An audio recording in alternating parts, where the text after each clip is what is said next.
This is episode number 125, featuring Roger Dale Brown.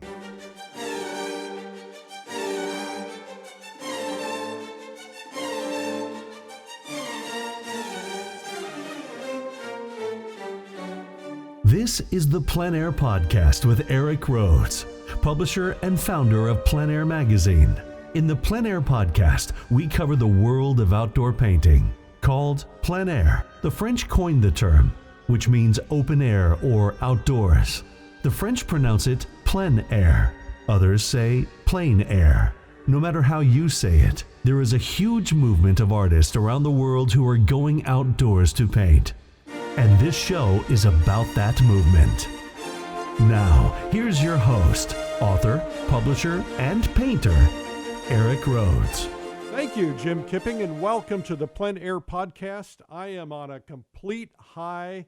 If you were at the PleinAir convention, you know what I'm talking about. Back in April, it was amazing. It was like, I'm still thinking about it. I still love it. It's like Thanksgiving, a place to be with my PleinAir family. What a blast. Thank you to everybody who was there. By now, you've probably heard about our announcement. We're going to Colorado next year. You got to get in, get early, grab a seat. All the numbers are looking like Colorado's already going to be a sellout, so you got to get that fast and grab the lower price while you can, of course, too.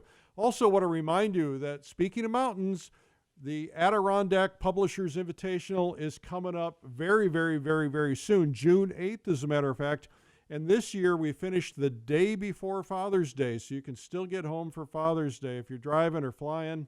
Anyway, you want to squeeze that in. There's still a seat or two left, and so you probably should book by phone at this point. You can call the office that's listed on the website, or you can just go to the website, which is publishersinvitational.com. Anyway, we're going to have a lot of fun, and this year we're doing something is special closing party that we've not done before. And I can't reveal too much about it yet because I'm kind of waiting for all the details to be done, but that will be done soon. Anyway, let's get right to our interview with the amazing Roger Dale Brown. Roger Dale Brown, welcome to the PleinAir Podcast, my friend. Thank you so much, and thank you for including me in this.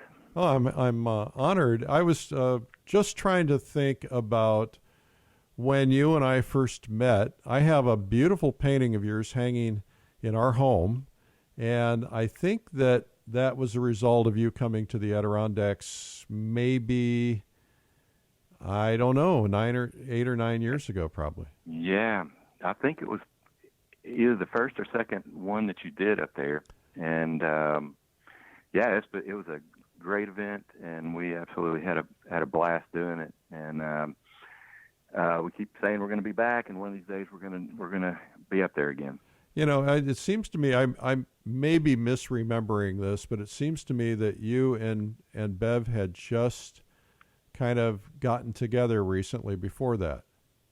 Does that sound right? Yeah, that's about right. Yeah. Huh. I mean, I think we got together in 2006, so that would have been, maybe 8 or 9. Yeah. Yeah, probably. So, yeah. Well, that's still new. It is. So what I'm talking about, everybody, is that Roger's wife, Beverly, is also a fabulous artist. And so you guys kind of travel the world together and paint, don't you? We do. Well, let's talk about that, because I think that's something we've never really talked about on the podcast, or couples who paint together and travel together. What's that like? What are the pros and the cons? Well, the pros is that I love her, and I like to be around her as much as possible. And, we both love God's beautiful creation. So to travel and be able to do this, it's just been a blessing. And, we are able to critique each other's work. And, I think as long as you have an open mind, that goes pretty well also. Do you find that you get competitive at all? No, we really don't. I've heard of other couples being, a little bit competitive as far as, they, not wanting too much input from their spouse. But we've never been like that with each other. From the very beginning, we just kind of laid the rules down, and both of us need to take it easy, and we give critiques for our benefits, and it's just not been a big deal for us at all. That's terrific. And both of you are full-time artists making livings as an artist. So yes. And are you in differing galleries? How are you both selling your art? Yeah, we do. We're in different galleries. Every once in a while, we might team up with a show in the same gallery, but that's one of the ground rules we kind of set, is just not to be in the same gallery. There's some obvious things that can go on that wouldn't be good with that.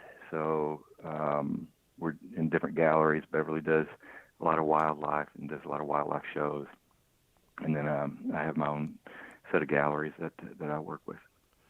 So how did this painting thing begin for you? What are your first memories of painting?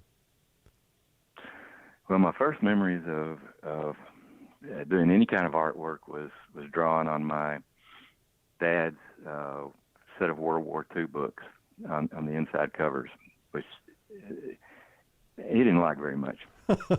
But and I always did good at art in school and in high school.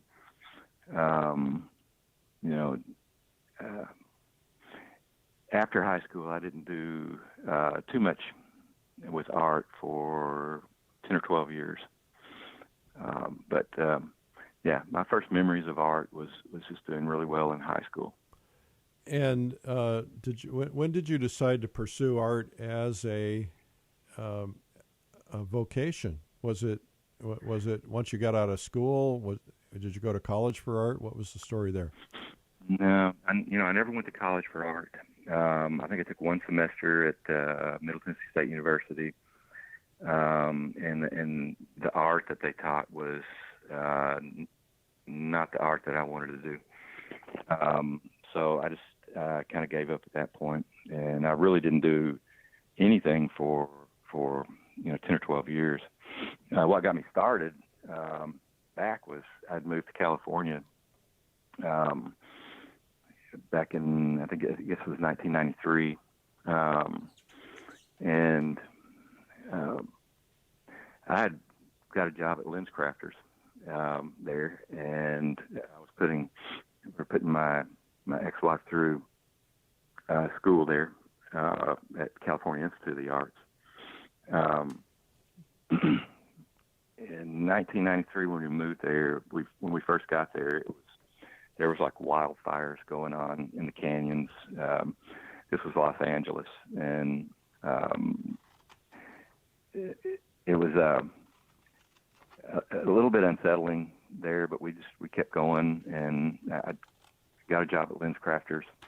The wildfires subdued, but after the wildfires, there was torrential rains, and there wasn't any vegetation, so it caused mudslides. So it was a huge problem getting from my valley, which was Santa Clarita Valley, down to the San Fernando Valley where I worked, because all the roads were impassable.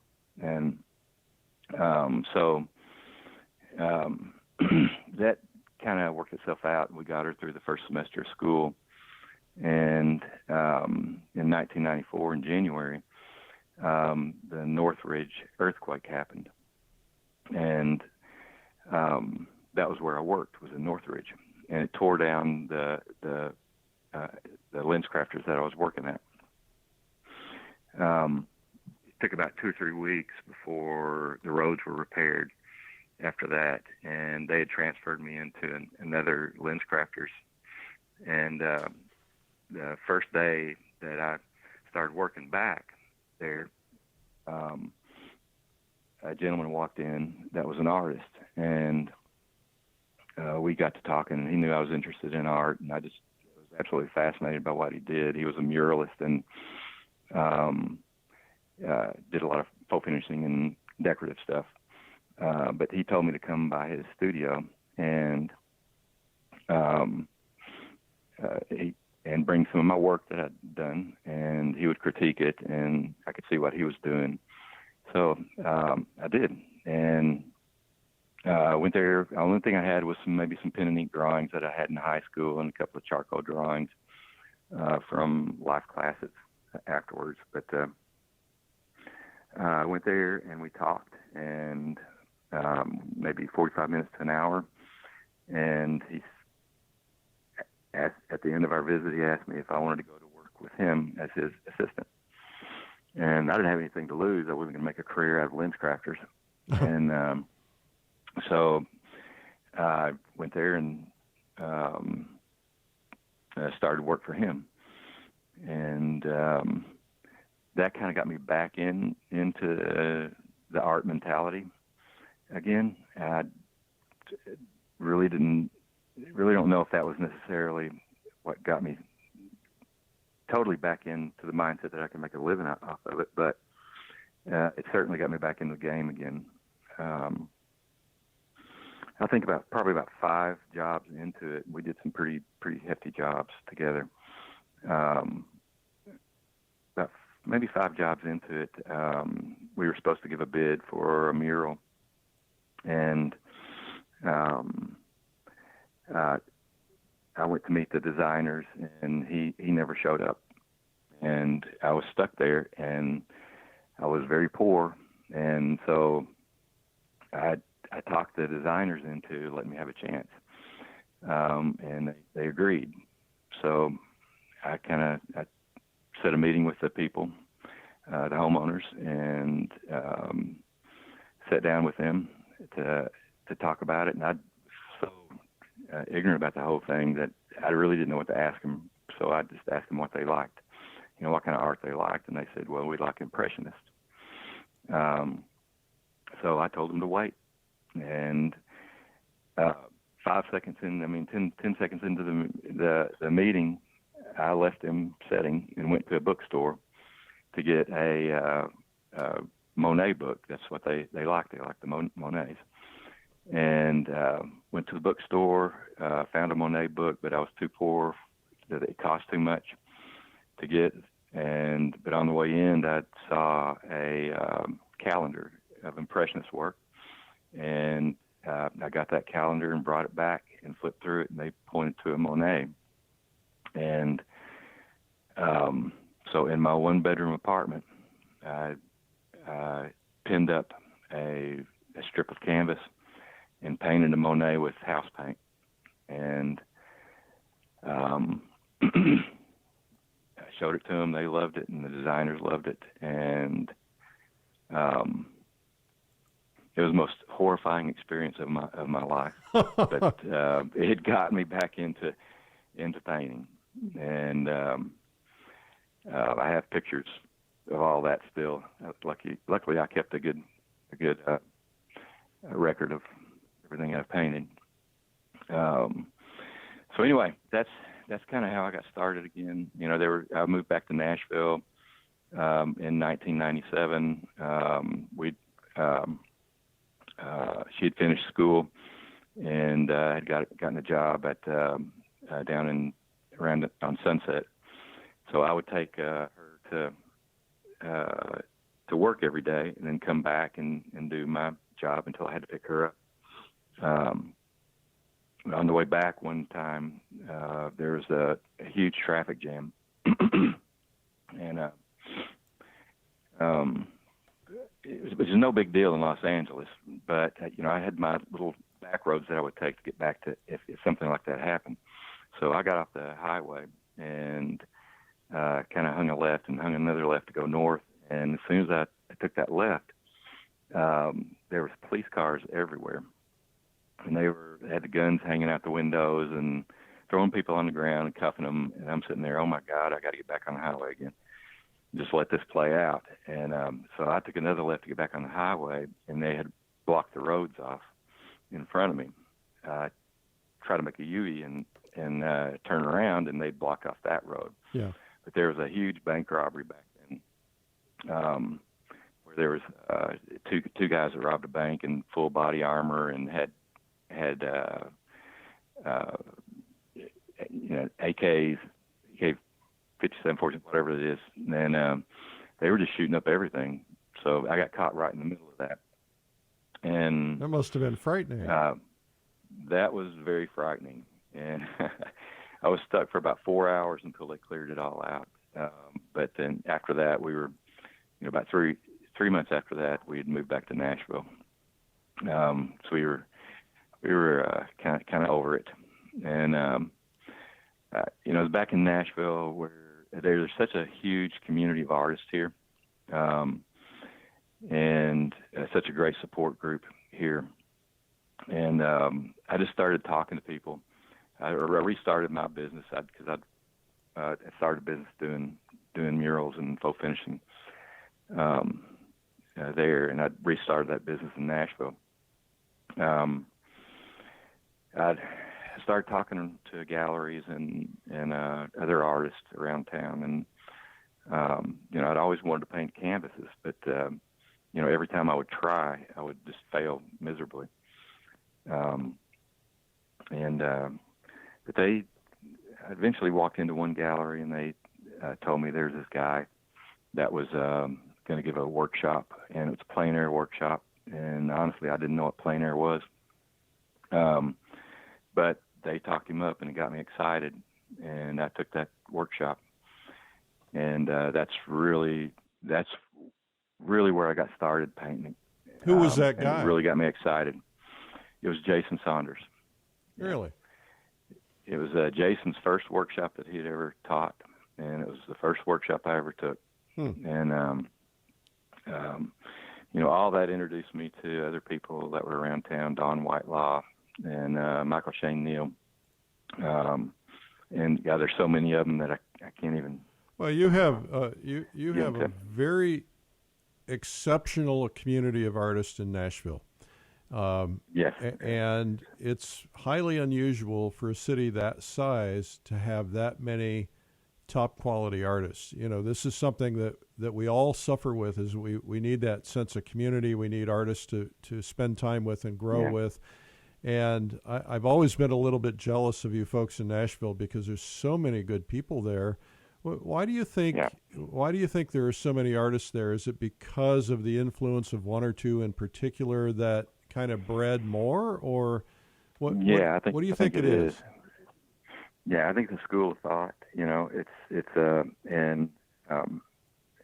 For one thing, and I think I think it probably started.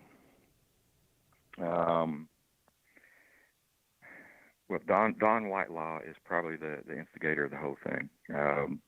I know that she had dealings with Charles Cox, which is another great artist here. She also took from Everett Raymond Kinsler and Clyde Aspavig, and she just developed her own way of teaching and communicating art to people. And she's just been, it's just very, very easy to approach and has a great delivery on information. If I remember correctly, I think Don Whitelaw was up at the Adirondacks either at the same time you were, or maybe she told you guys about it because she had been up there. Yeah, I think so. Yeah. I think she might have been there. She's a fabulous painter. Yeah, she is. And a sweetheart. Wonderful person. Yeah, really. She is. Really wonderful. Well, so that, and what's it like to be a part of that community? Is there any kind of formalized activity that takes place? I think you have a group called the Chestnut Group. Is that correct? Yeah, Chestnut Group is a PleinAir group here in town, and I don't know how many members they have now. It's maybe 150 plus. Yeah, that's substantial. Yeah, it's a huge group, and they do shows for different causes, environmental mostly. They support a lot of the conservation groups around town.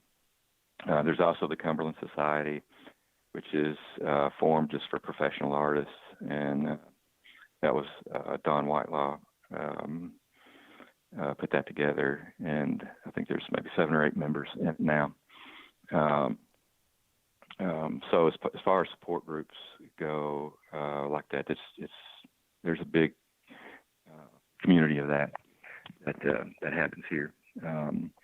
Then a lot of us are friends. I wish we could say that we got together all the time, but we're all professional artists, and a lot of traveling and stuff is involved with that. So, but we do manage to do some events and help out when we can. Yeah. So talk to me about the first entry into plein air painting. Was it this workshop that you did? Was that the first time you were doing plein air? Yeah. Actually, before that started, I joined the Chestnut group, knowing that I was going to take that class, and same people that told me about the class told me about the Chestnut group, so I joined, and I went out painting with them a few times. Then, after I took Jason's class, he told me, that I probably should go take a class with Scott Christensen. And so I think 3 months later, I was out in Wyoming taking a class from Scott. And I think the biggest takeaway I got from Scott was just the foundation of painting, for one thing. But the other thing, and this was huge, was setting goals.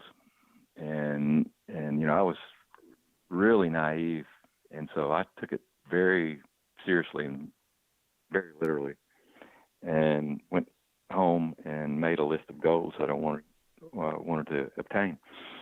And one of them was to paint one plein air painting a day for 365 days. Really? Yeah. And I ended up painting 350.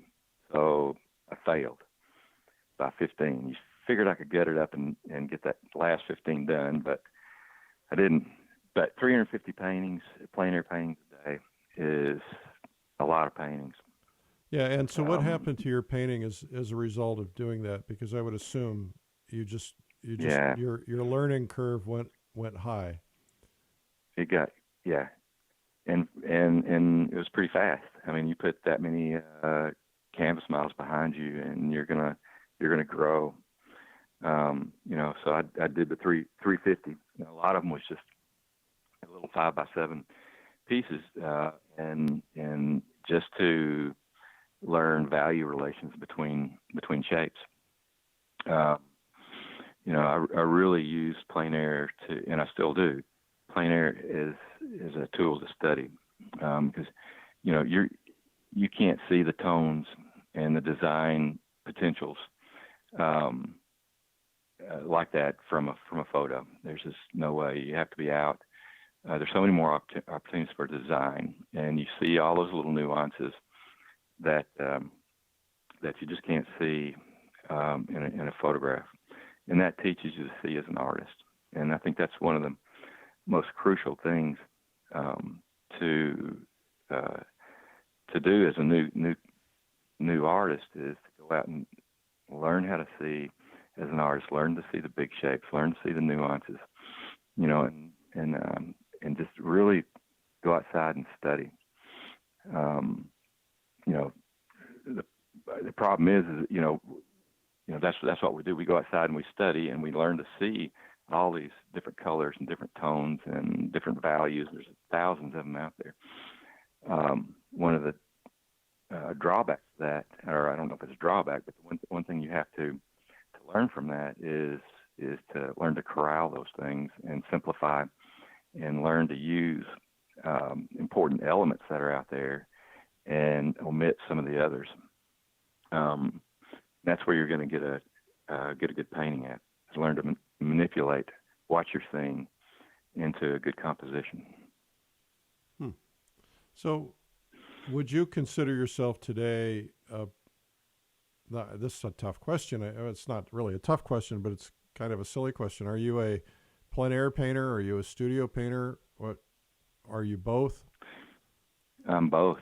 I don't see, in my opinion, these days is that there's, good painting is good painting. Outdoors or indoors. I do use outdoors more for studying.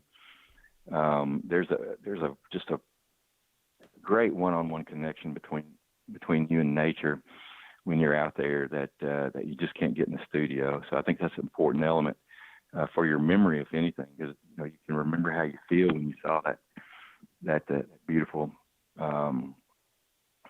scene out there, and all those beautiful nuances and elements and that's out there. And you're not going to get that in a photo. That's for sure. Now I do use photos, but I use it in a different capacity. I don't copy photos.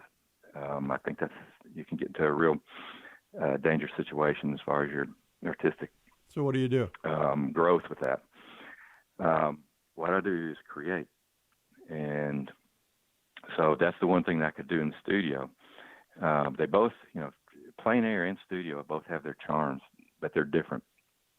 You don't have that one-on-one connection in the studio, but you do have the ability to use technique and creativity to produce a painting inside.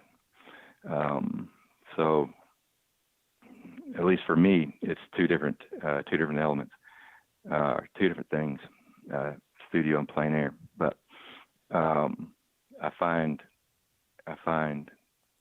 great things about both of them. So I wouldn't be able to be as successful in the studio if I didn't have that strong foundation of plein air painting behind me. So I was having this discussion earlier with somebody today about how do you capture the plein air feel when you're doing a studio painting, or is that what you're setting out to do? It's not really what I'm setting out to do. There's such an immediacy with plein air painting that it evokes so many emotions when you're out there. It's hard to have that same feel, spontaneity with your paint application and paints outside as you do inside. So for me, I don't try to do that. I try to use the information that I get outside and then produce something that has equal charm, but not, that's that same immediacy that you get outside. So I use technique. There's all kinds of broken color and layers of color, edge work, and in the studio, it's like a sanctuary to me. So it's just me and God and my canvas, and I can start to conceptualize things and move things around and create design and composition in a new way. So you mentioned God. I've run into a lot of painters in a lot of different places who consider the act of painting a spiritual act. Yes. Something that crossed your mind? Yeah, absolutely. It is spiritual. God created. He's a creative being, and by creating and using his beautiful world out there, we're showing respect or grace or to what he's done.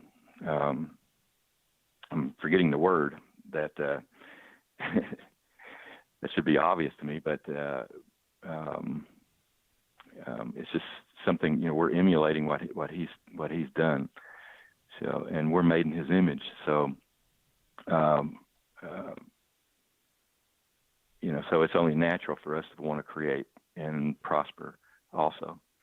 It's ingrained in us.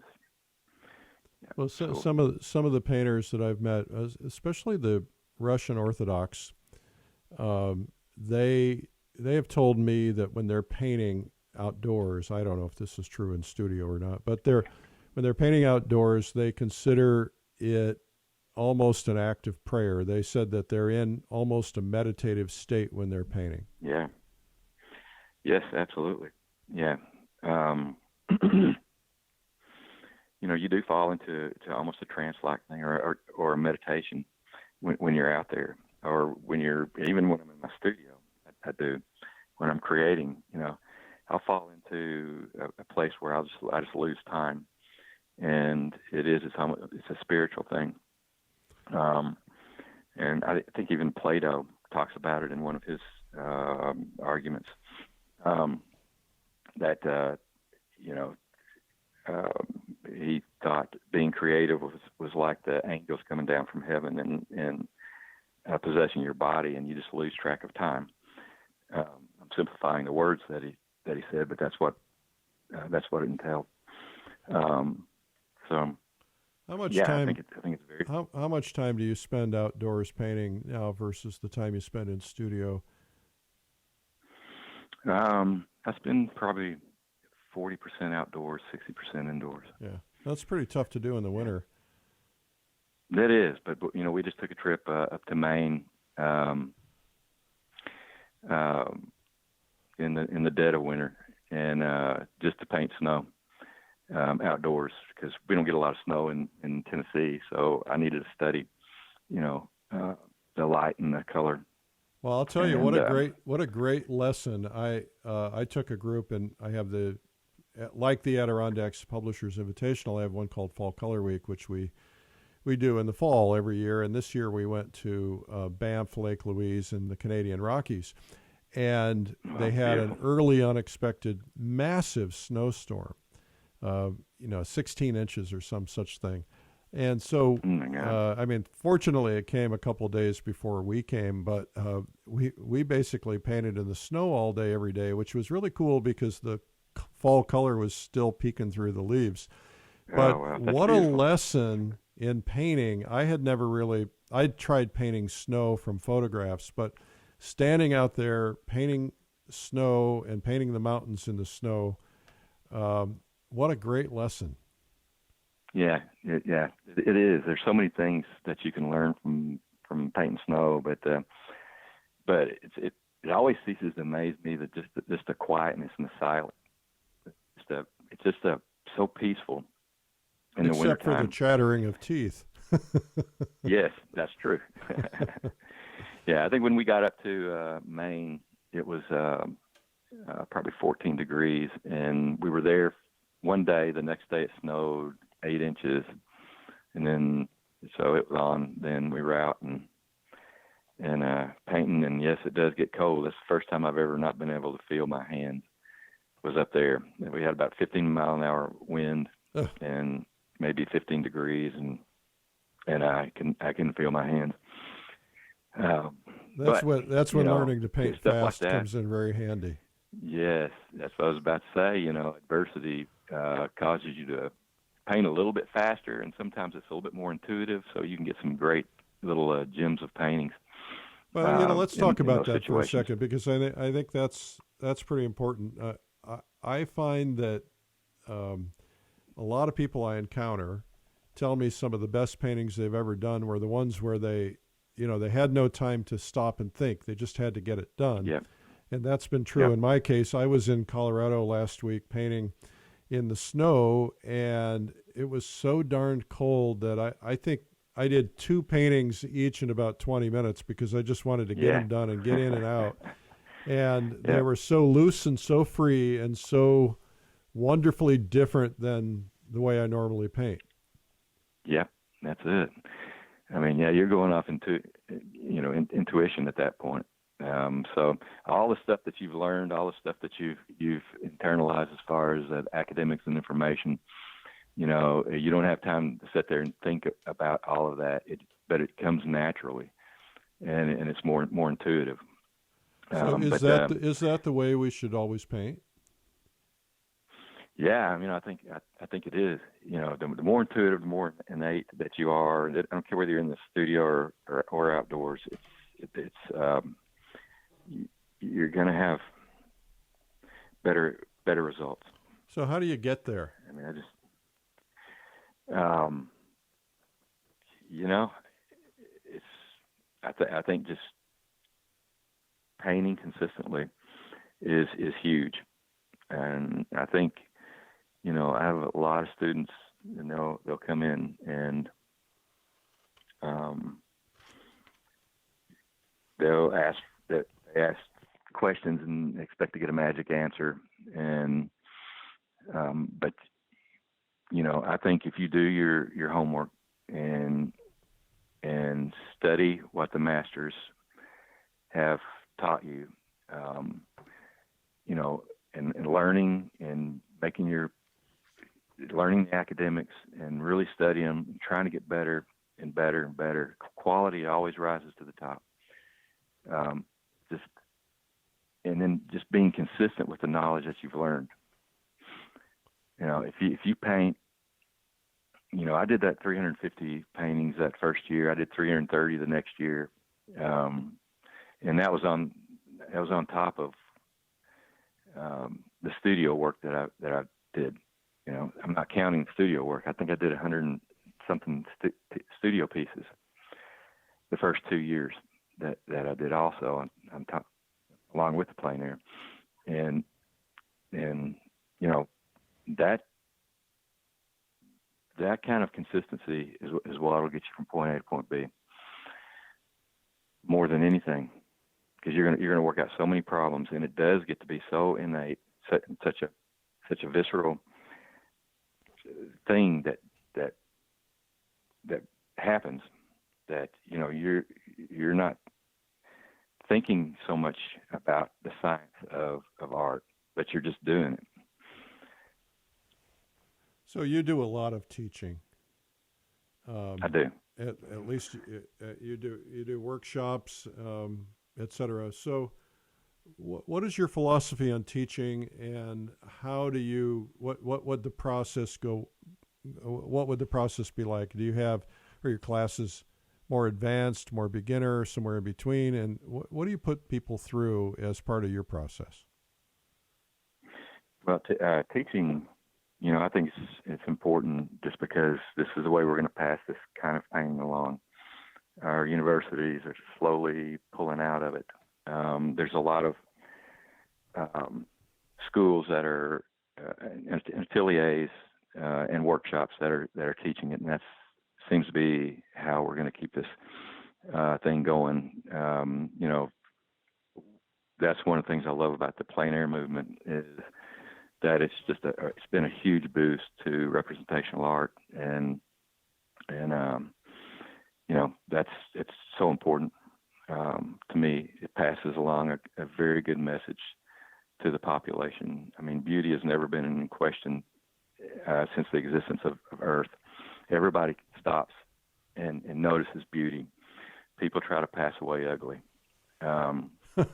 So I think it's very important, you know, to pass this information along. You know, as far as the way I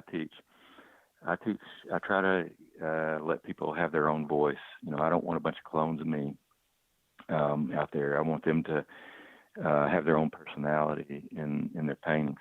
And if they're true to themselves, that personality is going to come out. It just takes a matter of time before you get your own style or own voice out there. So, you know, I teach a lot of the academics, but I'll have a more advanced edge to it. So, and I think even if you are a beginner, you still need to hear all of it. You might not understand it. I didn't understand it when I first started, but eventually you will. And it's important to have that knowledge in the back of your mind. So you'll get a good dose of foundational stuff in my classes, but you'll also get a lot of more advanced philosophy and knowledge in it. So what about the PleinAir movement? You know, one thing that we've recently discovered talking to some folks is that a lot of people who have become collectors, and maybe the word collector isn't quite the right word, because collector implies, massive collections. A lot of people who have gone to plein air shows and purchased paintings and have amassed, 8 or 10 of them, or a lot of them, are now becoming painters because they love going to the shows. They love watching the shows take place. They like watching the painters, and now a lot of them are making that move towards painting. And we're finding out a lot of the people who read the magazine, come to the convention, those kinds of things, started out by coming to plein air events, buying paintings. Yeah. And I think that's wonderful. I mean, I think the more the merrier. And I think, I think our community needs that and wants that. I think quality is king. If I was new to the art world, if I started that way, I would want to know how.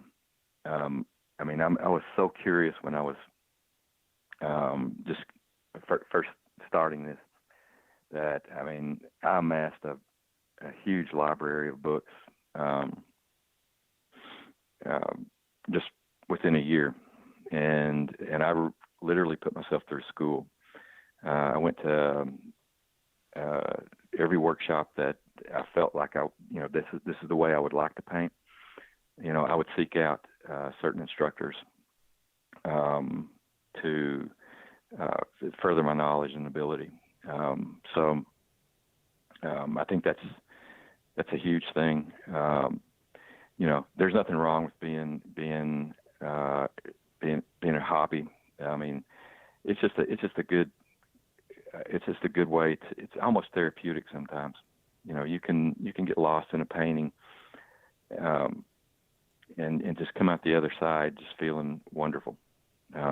Even if it's a bad painting, it's still just such a joy to be out there, and you're going to learn something no matter whether you fail or succeed. Anyway, it's just been a huge thing. When I first started plein air painting, it really wasn't. It was just on the cusp of it being as big as it's turned out to be. What I used plein air painting for, and what I was taught to use plein air painting for, was just learning and being able to see as an artist and gathering up information to take back in the studio. It's actually become a form of art on its own now, and I think that's absolutely great. Any downsides to it? I don't know if there's a downside. It's where it's going to go. What's the next step? And I see a lot of portrait ateliers, schools, still life that's devoted solely to that. I know there's some institutions and private schools that teach landscape, but I would like to see something that's totally devoted to plein air landscape. How you combine the two, how you just all the different facets of landscape painting. That's totally devoted to just learning that. That might be a huge, big,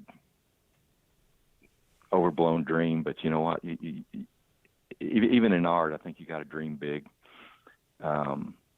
And if you're not dreaming big, then you're not doing it right. So I think that's right, and I applaud that idea. I think it's a great idea. There's some things that I'm working on that don't quite exactly fit that, but they do fit part of it, and yes. Including a National Museum of Plein Air Painting, which I think is really critical. Awesome. That we need our own museum. Yes. In a major metropolitan area. all I got to raise is $200 million, and I'll be scot-free, and we can. Well, well, we'll get all the PleinAir painters. We'll pitch in a couple of bucks. Yeah, well, pitch in paintings, and I, Yes. I think that's the idea, is that we need to find a way to, we have this movement that's been going on the last 12, 15 years now, and we need to find a way to fuel it. We have to, first off, people tend to come into it at a certain stage of their life. Not everybody. I mean, you came into it younger, but a lot of the people that are coming in have been in positions, in roles in their lives, and then they decided they wanted to, as I was told recently, they tend to do their soul work, later in their careers. Yeah. And that's good, but we also need young people coming in, and mid-level coming in, and it doesn't have to be a career, it can be a hobby, but I think the movement itself has to grow, and it needs people to help it grow. So we need to be constantly training people. I mean, you think about what Don Whitelaw has done there in Nashville, and the fact that this group is, you got so many good painters. I'm sure not all of them are, but you've got nationally known painters in that organization, and painters who kind of were spawned by Don and others. You mentioned Michael Shane O'Neill as well.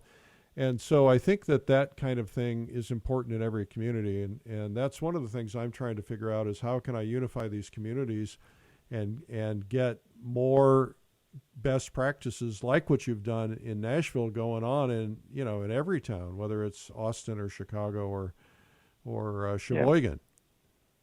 Yep. Yeah, absolutely. Yeah, I think that's one of the that's a huge thing. That the museum is just what a great idea. Just a wonderful idea, and I do think that I go into some places where I don't see the support, and I don't really know how it was done or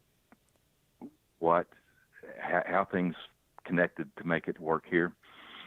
I just think that there was a lot of really fired up artists, and it was brought together by one entity, and whether it's a professional organization or whatever it is that happened that made it work here, but it's turned out to be so important for a lot of people here, and just a good breeding ground for artists. And I think one thing that we did, and we've all done, is that we all gave information freely. We all shared freely. We all teach, and that develops other artists. And I don't know of anyone here that really didn't want to share and had a lot of concern for development of other people. It's just so in that regard, it was just that might have been what really sparked everybody here. Yeah, well, whatever it was, it's a good thing. It has been. Sure has been instrumental for me to be around such a great group of artists. So what does the future hold for you? You have been doing this for a lot of years. You're still a young guy. What's this look like the next 20 or 30 years? Yeah. Well, first and foremost is to get better. I mean, I just always want there's just so many different conditions and lighting conditions and colors and stuff out there that I just want to get better at seeing and applying that information to my canvas. That's huge for me. In the next 20 years, I don't know.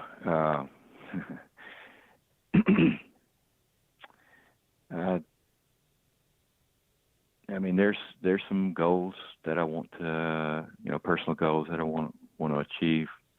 I want to get better drawing. I want to get better with figurative work, and maybe try to install some of that into landscape. I like doing everything. I've always done figurative. I've always done still life. It's just landscape's always been a passion, and where other genres are like a roller coaster for me. They have their peaks and their valleys. Landscape's always been pretty steady for me. I'm always so inspired about nature and all the beauty that's out there. It's a huge challenge. There's, you can see things that are pretty, but to actually put it into a design and organize those things is a really hard thing to do. It's not easy, and it takes a lot of canvas miles to be able to do that. And I still feel like, I'm on the tip of the iceberg. So I need to keep studying and keep moving forward with that. So how does a guy like you, when you're already at a terrifically high level, how do you get better? I mean, is it just more painting, or do you go study under other people? Do you watch videos? What's the scoop? Yeah. I think I have to, take from people that, there's always things that you can see. I mean, I never think that I'm there, and so I will seek out people that I think that I can grow from, and take workshops and study. I always go back to studying the masters, and just the quality of their work is huge. The way they applied paint. I mean, Sargent was just so wonderful. Emil Carlson. There's just not enough time. I won't get it all done, but I'm sure going to give it a shot. Well, Roger, this has been fun being on the line with you today, and getting a feel for you and your painting. What final thoughts do you have for the people who might be listening? Well, I think if no matter what level you're at, I think the biggest thing is understanding how important this is as a communication, and it communicates a hugely positive message. Be consistent with your painting, and understand also how important that painting is to our culture and community.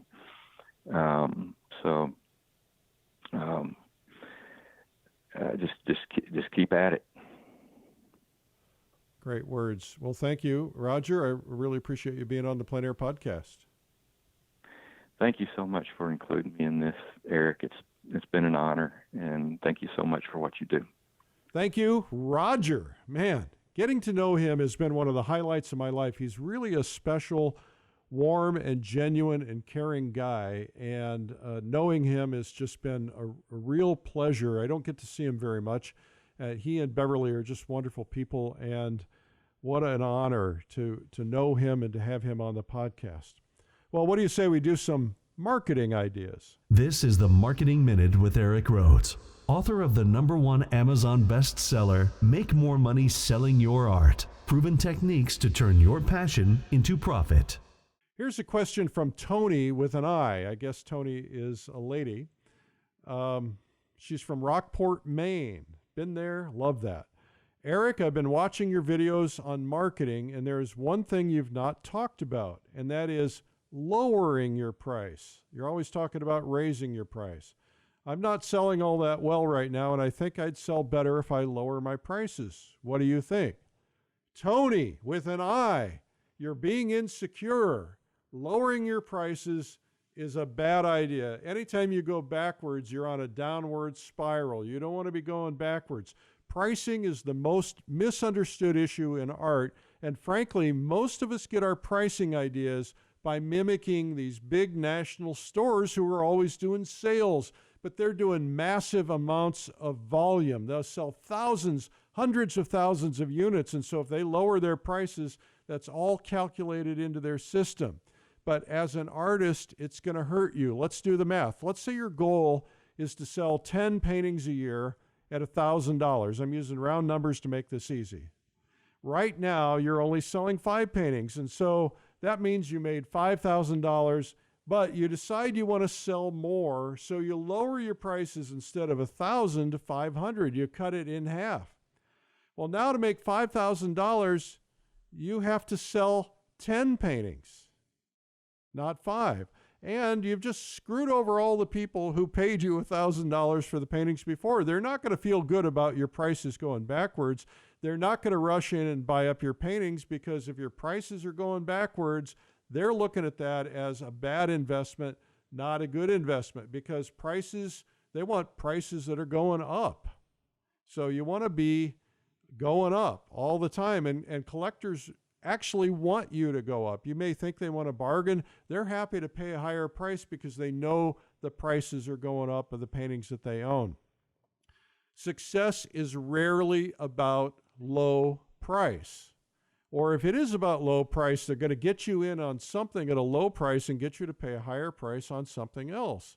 So let's play a different game. Let's say that you raise your price to $2,000, from $1,000 to $2,000. And instead of selling 5 paintings at $1,000, you only sell 3 paintings at $2,000. You sold 3 paintings and you made an extra $1,000. And you had to paint fewer paintings, and chances are the paintings are going to be higher quality. See, the thing that the real masters understand is that scarcity is important, that volume, creating a lot of paintings, is not necessarily a good idea. You want people to want what you've got, and they're willing to pay a higher price. If you're not selling, it's usually not because of price. You have to package yourself as a high-value painter. And that's done by entering competitions, winning awards, getting press, doing ads, staying visible, getting people to write about you, getting books, all kinds of things. I know artists who are getting $80,000, $100,000, $250,000 for a single painting. Now, these are brilliant artists, don't get me wrong, but there are brilliant artists out there who are doing paintings as brilliant who are not getting that kind of price. And it's all a function of marketing. Marketing should never be a function of low price unless you're Walmart. And they advertise low prices, but as you know, not all the prices are low. They just want to get you in the door with those low prices. Shop around and you may discover something a little different. It's hard to make a living on low prices. Galleries don't want low price paintings. They can't make enough money on them. Consumers who really matter, who collect, don't either. I hope that helps.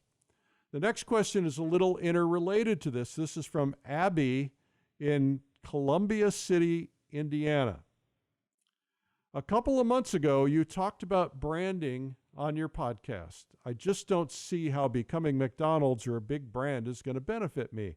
After all, I'm just a single artist, not a big company. Abby, we tend to think of McDonald's because it's one of the most well-known brands in the world, and it's an example of branding, but it doesn't mean you have to become McDonald's. What does the McDonald's brand stand for?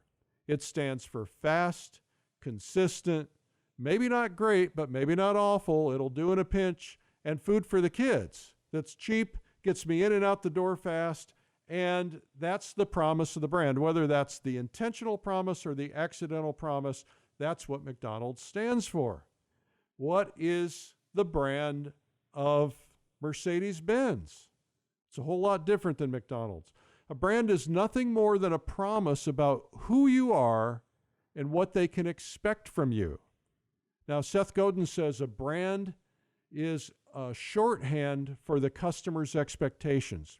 What promise do they think you're making? What do they expect when they buy from you or they meet or hire you? People tend to gather around a brand because they relate to it. They gather around you. As a buyer or an interested buyer, they gather around you because of something about your art, your style, your persona. They've engaged with you in some way that signals that they expect something worthwhile from you the next time around. That expectation isn't specific, it's emotional.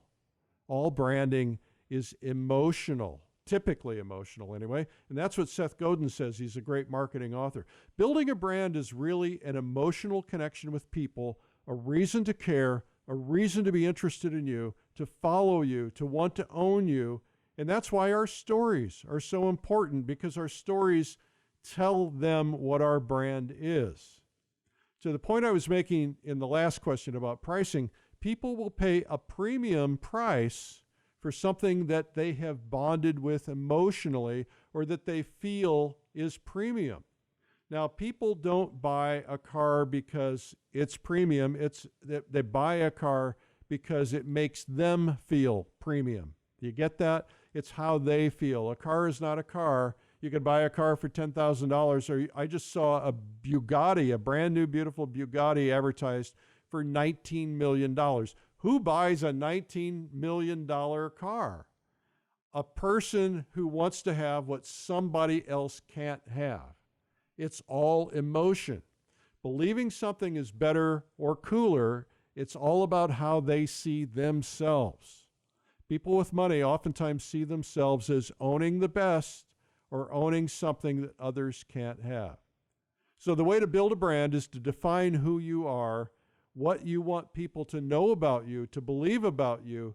I like authentic, but sometimes if you've got something special, if you paint like Rembrandt and you're a modern day Rembrandt, craft a story around that and why that matters to you and how you have researched and studied Rembrandt to death and how you figured out all his techniques and how you now do this. You grind your own paint. You take the rocks and you grind it down to pulp.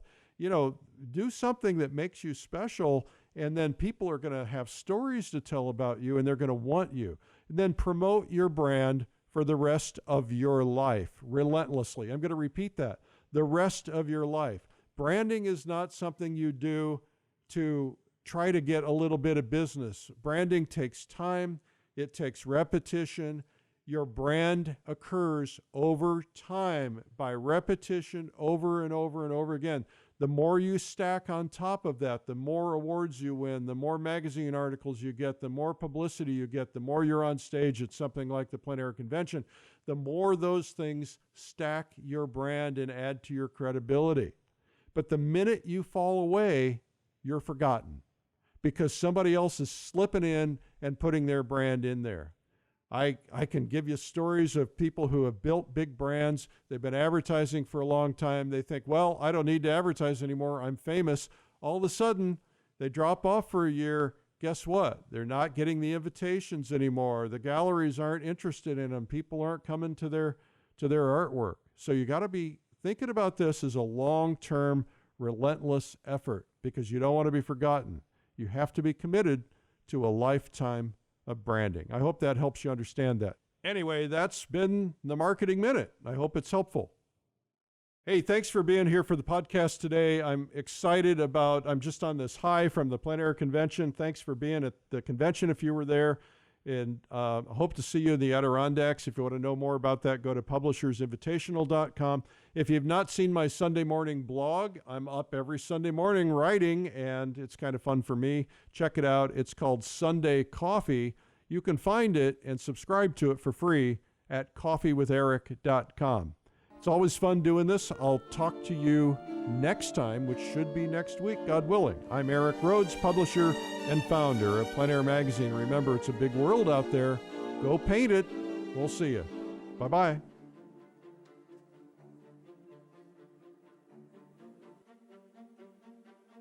This has been the PleinAir Podcast with PleinAir Magazine's Eric Rhodes. You can help spread the word about plein air painting by sharing this podcast with your friends. And you can leave a review or subscribe on iTunes so it comes to you every week.